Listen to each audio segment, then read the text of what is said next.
السلام علیکم۔ نئے آنے والے تمام لوگوں کو خوش آمدید کہتے ہیں۔ امید ہے کہ آپ سب خیریت سے ہوں گے۔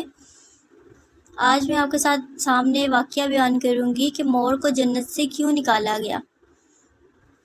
ویڈیو میں آگے بڑھنے سے پہلے آپ سے گزارش ہے کہ چینل کو سبسکرائب کر لیجئے، ویڈیو کو لائک اور شیئر کرنا مت بھولیے گا۔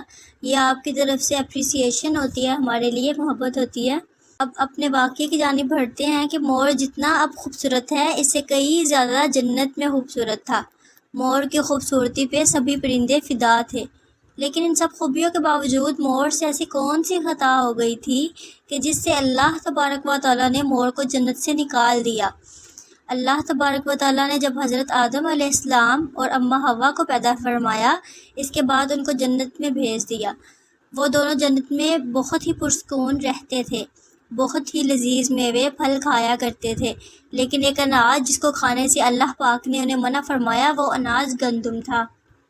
چونکہ شیطان حضرت آدم علیہ السلام کی وجہ سے ہی جنت سے نکالا جا چکا تھا، اسی وجہ سے شیطان کی حضرت آدم علیہ السلام سے دشمنی ہو گئی تھی۔ شیطان یہ چاہتا تھا کہ وہ کسی بھی طرح حضرت آدم علیہ السلام کو جنت سے نکال دے اور ساتھ میں اماں حوا کو بھی جنت سے نکال دے۔ جب شیطان کو یہ خبر ہوئی کہ حضرت آدم علیہ السلام کو تمام میوے کھانے کی اجازت ہے لیکن گندم کھانے کی اجازت نہیں ہے، تو شیطان انتقام کی آگ دل میں لیے جنت کے دروازے کے پاس بیٹھ گیا اور 300 سال تک وہاں پر بیٹھا رہا کہ کوئی جنت کے دروازے سے باہر آئے اور شیطان اس سے بات کر سکے۔ ایک دن اچانک سے مور جنت سے باہر آ گیا۔ شیطان اس کو دیکھتے ہی بہت خوش ہو گیا۔ شیطان نے پوچھا، اے خوبصورت پرندے، تم کون ہو؟ مور بولا، میں مور ہوں، اب تم اپنا تعارف کرواؤ۔ شیطان نے جواب دیا کہ میں عالم کروبیہ کا ایک فرشتہ ہوں، میں اللہ پاک کی عبادت میں سے ایک پل بھی غافل نہیں ہوں۔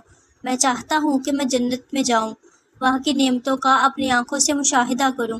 شیطان مور سے کہنے لگا کہ تم مجھے جنت کے اندر لے جاؤ، میں تمہیں 3 ایسی باتیں بتاؤں گا جس سے تمہیں ابدی زندگی حاصل ہو جائے گی، تمہیں بڑھاپا اور بیماری نہیں آئے گی، تم ہمیشہ جنت میں ہی رہو گے۔ شیطان کی یہ باتیں سن کر لالچ میں آ کر مور نے کہا کہ مجھ میں تو اتنی طاقت نہیں ہے کہ میں تمہیں جنت کے اندر لے جاؤں، لیکن ایک سام میرا دوست ہے، وہ شاید تمہاری مدد کر سکے۔ یہ کہہ کر مور سام کے پاس آیا اور اس کو ساری بات بتائی۔ سام بھی شیطان کی باتوں سے بہت خوش ہو گیا، پھر شیطان کو اپنے منہ میں چھپا کے جنت میں داخل ہو گیا اور یوں شیطان اپنی چال میں کامیاب ہو گیا۔ جنت کے تمام نگہبانوں کو یہ معلوم تھا کہ شیطان یہ چال چل رہا ہے اور جنت میں داخل ہو چکا ہے۔ فرشتے شیطان کو جنت سے نکالنے لگے، تب ہی اللہ پاک کا حکم ہوا کہ اس کو ابھی تک جنت میں ہی رہنے دیا جائے۔ وہ فرشتے اللہ تبارک و تعالیٰ کے حکم سے رک گئے۔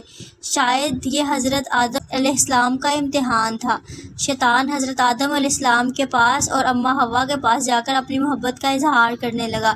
وہ دونوں ہی شیطان کو پہچان نہ سکے کیونکہ ماضی کے مقابلے میں شیطان کی شکل تبدیل ہو چکی تھی۔ شیطان کہنے لگا کہ میں چاہتا ہوں کہ آپ دونوں ہمیشہ جنت میں اسی طرح سے زندگی گزاریں، ہمیشہ خوش رہیں۔ حضرت آدم علیہ السلام اس کی بات بہت غور سے سننے لگے۔ شیطان نے کہا، اگر آپ میری بات مان جائیں تو آپ کو جنت کی اور بھی تمام سہولتیں ملیں گی۔ حضرت آدم علیہ السلام شیطان کے بہکاوے میں آ کر کہنے لگے کہ یہ کس طرح ممکن ہے؟ شیطان کہنے لگا کہ ایک گندم کا دانہ اگر آپ دونوں چکھ لیں تو آپ کو ابدی حیات حاصل ہو جائے گی اور آپ جنت میں ہی رہیں گے۔ یہ بات سن کر حضرت آدم علیہ السلام کے دل میں رجحان پیدا ہوا، لیکن ان کے دل میں اللہ کی نافرمانی کا خوف غالب آ گیا۔ جبکہ اماں حوا شیطان کی باتوں میں آ گئی، جس پر اماں حوا نے حضرت آدم علیہ السلام کو راضی کر لیا۔ پھر اس کے بعد ان دونوں نے اس گندم کے دانے کو چکھ لیا۔ جیسے ہی گندم کا دانہ ان کے اندر گیا تو دونوں کے ستر واضح ہو گئے، جس کے بعد دونوں نے اپنے اپنے ستر چھپانے لگے اور خوف خدا سے کانپنے لگے۔ اسی دوران اللہ تبارک و تعالیٰ نے فرشتوں کو یہ حکم دیا کہ حضرت آدم علیہ السلام اور اماں حوا کو دونوں کو زمین میں اتار دو۔ حضرت آدم علیہ السلام کو سری لنکا کے قریب نیچے زمین پہ بھیج دیا، جبکہ اماں حوا کو جدہ کی سرزمین پر اتار دیا گیا۔ جن خوبصورت پیروں سے چل کر مور شیطان کو جنت کے اندر لے کر آیا تھا، وہی خوبصورت پاؤں اللہ پاک نے مور سے لے لیے۔ سام جو اپنے منہ میں شیطان کو چھپا کر لایا تھا، اس کے منہ کی خوبصورت خوشبو کو چھین کر اس میں زہر ڈال دیا گیا۔ پھر مور کے ساتھ ساتھ سام کو بھی جنت سے نکال دیا گیا۔ امید ہے کہ آپ کے لیے ویڈیو کافی انفارمیٹیو رہی ہوگی۔ Thank you so much for listening. مزید انٹرسٹنگ ویڈیوز کے لیے ہمارے ساتھ رہیے گا۔ ملتے ہیں انشاءاللہ نیکسٹ ویڈیو میں، تب تک کے لیے خیال رکھیے گا، دعاؤں میں یاد رکھیے گا۔ اللہ حافظ۔